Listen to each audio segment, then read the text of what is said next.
Germany.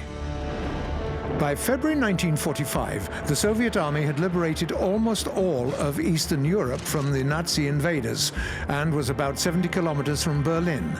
Hitler's Germany was hopeless, but his army was still a serious force. The assault of the capital of the Third Reich began on the 16th of April 1945. Troops of the 1st Ukrainian and 1st Belarusian fronts linked up west of Berlin, completing the encirclement of the enemy grouping. During fierce fights for the city, 78,291 soldiers of the Red Army lost their lives. On the 30th of April, the victory banner was placed on the roof of the Reichstag, and on the 2nd of May, the long-awaited surrender of Berlin took place. The Battle of Berlin was the final battle of the Great Patriotic War. On the 8th of May 1945, the German instrument of surrender was signed in Karlshorst.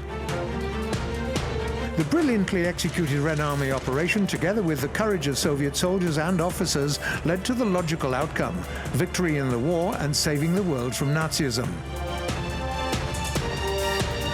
After the assault of Berlin and the capitulation of Germany, the Soviet authorities decided to rebuild the city from the ruins and save civilians from starvation. As early as the 13th of May 1945, the Soviet command organized the free distribution of food to Berliners. The daily ration for adult working Germans was 600 grams of bread, 80 grams of grain, and 100 grams of meat. All children got a glass of milk per day. Under the leadership of Colonel General Nikolai Berzarin, the first Soviet commandant of Berlin, the city's sewage and water systems were restored. This prevented an outbreak of typhus and dysentery. Local residents were prophylactically vaccinated against dangerous epidemic diseases. 52 underground stations were opened, schools started working, 92 hospitals, 6 ambulance stations, and 10 maternity wards were working. 33,000 residential buildings were connected to the electricity grid. Berlin was revived thanks to Soviet soldiers, officers, and engineers.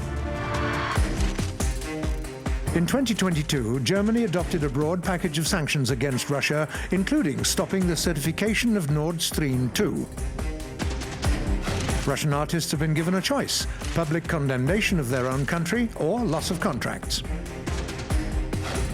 Russian-speaking children are subjected to bullying in schools. The administration of educational institutions sees nothing wrong with it.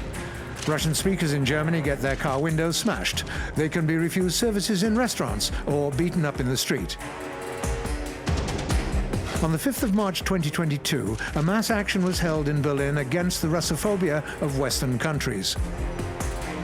After 77 years, Germany is back to the genocide of its Russian-speaking population.